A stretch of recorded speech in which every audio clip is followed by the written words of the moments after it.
Good afternoon, everybody. It is Derby weekend. I'm Ryan Milam, joined by Alex Walker. We are here at Churchill Downs at Turn 1, and it is the day for the ladies, the Kentucky Oaks. This is your first time. You came last week to Churchill Downs, first time ever. This is your first Oaks day. You got to wear the pretty pink tie. No pink vest. You have to, yeah. I couldn't live up to those vest standards, but I tried. It's your first time out here. What do you think so far? It's so neat. You know, I grew up in Pennsylvania. I never grew up around horse racing or anything like that, so This is kind of my first taste of the whole experience, going and checking out the breezes last week, seeing some actual racing here at Churchill Downs. It's cool to always watch it on TV, but then to finally see it in person. It was awful weather this morning, but it's shaped up to be a really nice day of racing. It's just beautiful. The spires behind us. You couldn't ask for much better on a Friday. Thank you for joining us on this Facebook Live Friday. We will take your questions, your comments. We will handicap a little bit, and what I mean by a little bit, this is not what you're going to see from Blood Horse or from TVG, people like that. So we're just going to talk a little bit about the 145th running of the Kentucky Oaks, the Kentucky Derby, and just kind of set the stage of what we've seen so far. And the one thing that is great about the Oaks is the pageantry. Yeah. And we have seen a lot of just the hats, the men dressed up, the ladies dressed up. That's a lot of fun, just the social atmosphere out here. It really is, and the hats, I always enjoy watching those hats, like you said. There's so many cool variations of them, and there's just so many colors, and the people walking through, the crowds. It was a slow start to the day. You noticed, like you said, last year it was a little packed. Earlier in the day today, a late surge, but now the last race actually that just happened got really loud on the backstretch. So it's been fun to hear the races go on, and yeah, it's a beautiful day and a lot of beautiful people too. Yeah, it's been a lot of fun. We had a torrential downpour earlier, so for the first couple of races, it was a sloppy track. The sun has started to peek through. The weather is a lot better, and the track is a lot more firm, and it did not take long for that track to improve drastically. But like I said, we're on Facebook Live, as you know, if you're watching, so you know what the situation is. We take your questions, take your comments, as long as I can get the signal here.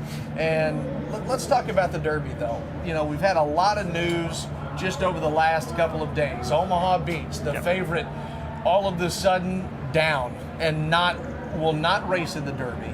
Will not race in the Preakness. Probably won't race in the Belmont either after having the breathing issue. Kind of a major shakeup before we even get going. And you have to feel for Richard Mandella, right? Yeah. I mean, talking to him last Saturday, he felt that Omaha Beach was the one. He said, I've won a lot of races.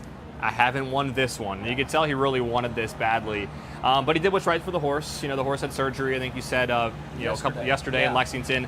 But yeah, it was a huge shakeup. Only 3 times in the last decade has the morning line favorite been scratched the week of the Derby. So, of course, that shook everything up, and now the 3 Baffert horses are towards the front of those favorite odds, which, yeah, it's hard to bet against that guy. Yeah, Mike Smith. Now, he was aboard Justify last year, won with Giacomo in 2005, the Triple Crown winner last year. He was not going to ride, apparently, when Omaha Beach went down. So now he is going to ride, and he will be on Cutting Humor coming out of the 10 spot. He is replacing Corey Lannery. So last year's Triple Crown jockey will get another crack at it this year. And then we hear about Haikal. He is gone. He is scratched earlier this morning, an abscess in the foot. So 2 horses down. Now Haikal was opened up at 30-1, so not a major contender, at least by the odds.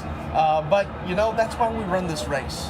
You just never know, right? You never know, and that's why this race is unique too, because it's going to be a little sloppy tomorrow. Not a little bit. It could be very sloppy, which opens the race up even more, right? I mean, you look at the 3 Baffert horses, Improbable, Game Changer, Roadster. It's easy to look at those 3 and say it's going to be one of those, right? But there are a lot of other horses, talented horses that have proven themselves that could play spoiler tomorrow of those Baffert horses.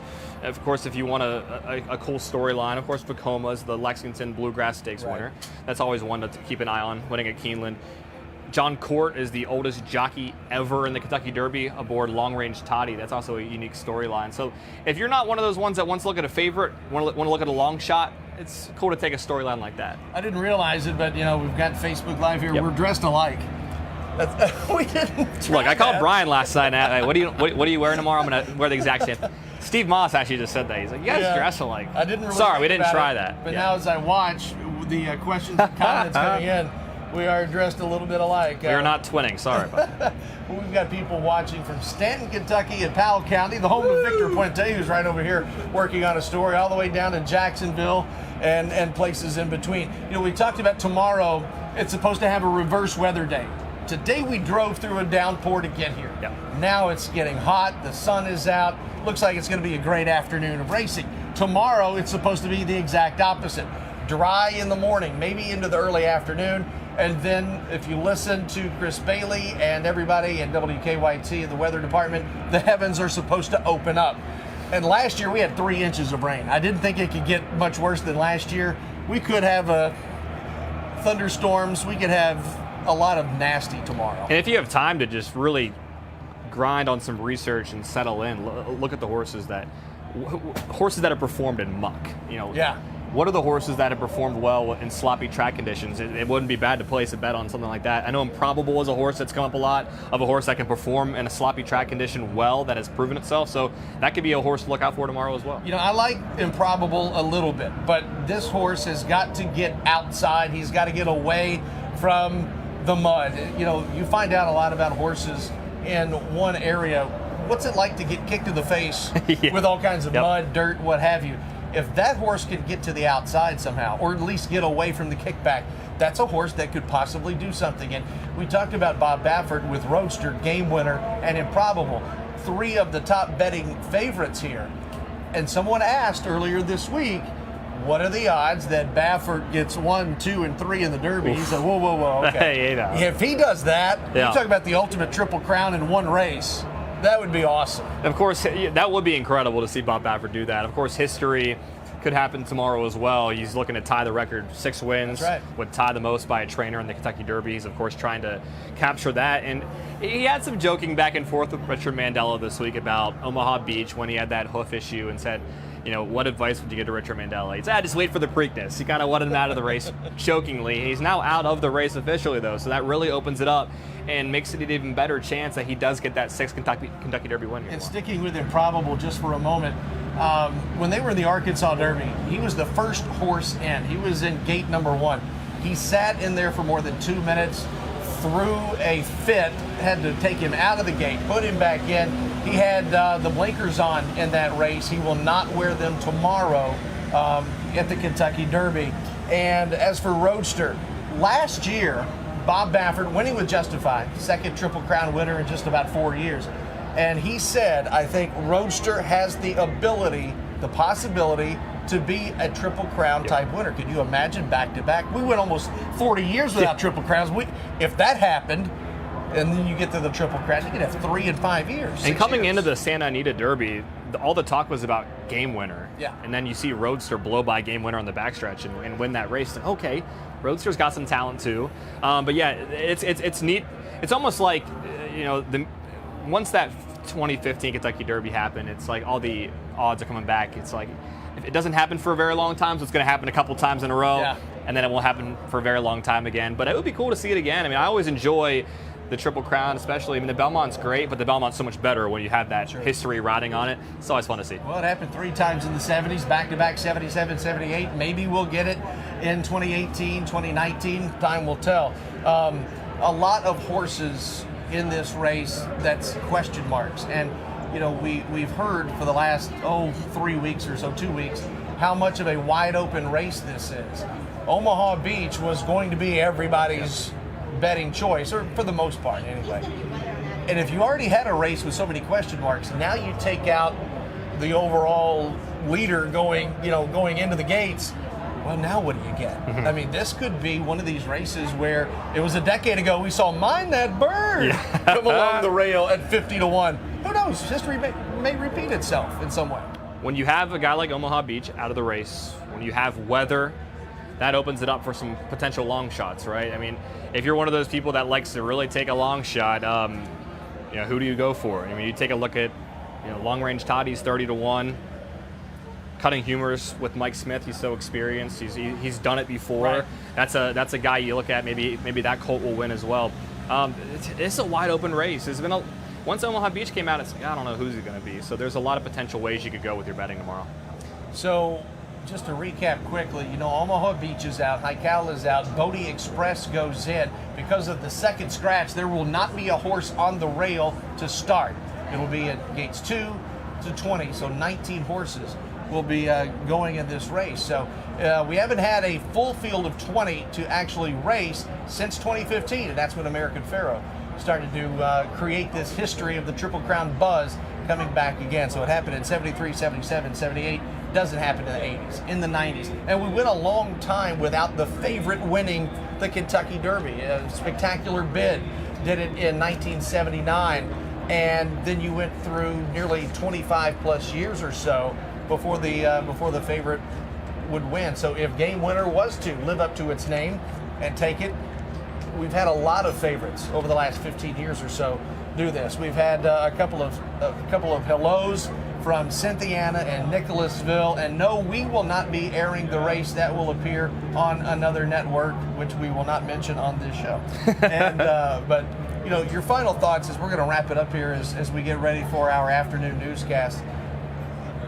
Just your thoughts about being here, being a part of this, because you're new to Kentucky. Yep. And you get to experience this for the first time and probably have a lot of stories to tell the folks back in Pennsylvania. I do. Everyone back in Pennsylvania is like, you're at Churchill Downs, right? I remember last year, I've watched the Derby probably the last 10, 15 years. I've always enjoyed horse racing.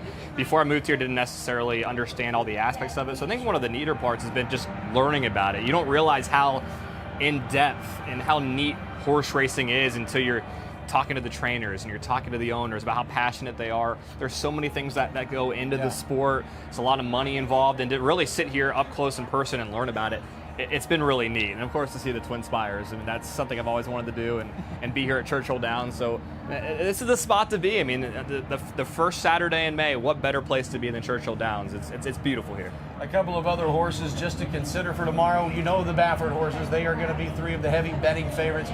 But Maximum Security is another horse, undefeated in 4 races. That has taken an odd path to the Churchill Downs Kentucky Derby arena tomorrow. Not really your typical blow people away right from the start. You've also got Code of Honor. Shug McGahee won 6 years ago in 2013 with Orb, and it was a sloppy track that day. It should be sloppy tomorrow, so we're going to enjoy the weather as we have it now, and then put the ponchos on and the garbage bags and things in between as we make our way to the winner's circle tomorrow. And real quick, for those of you that are looking at placing a bet on the Oaks, who do you got?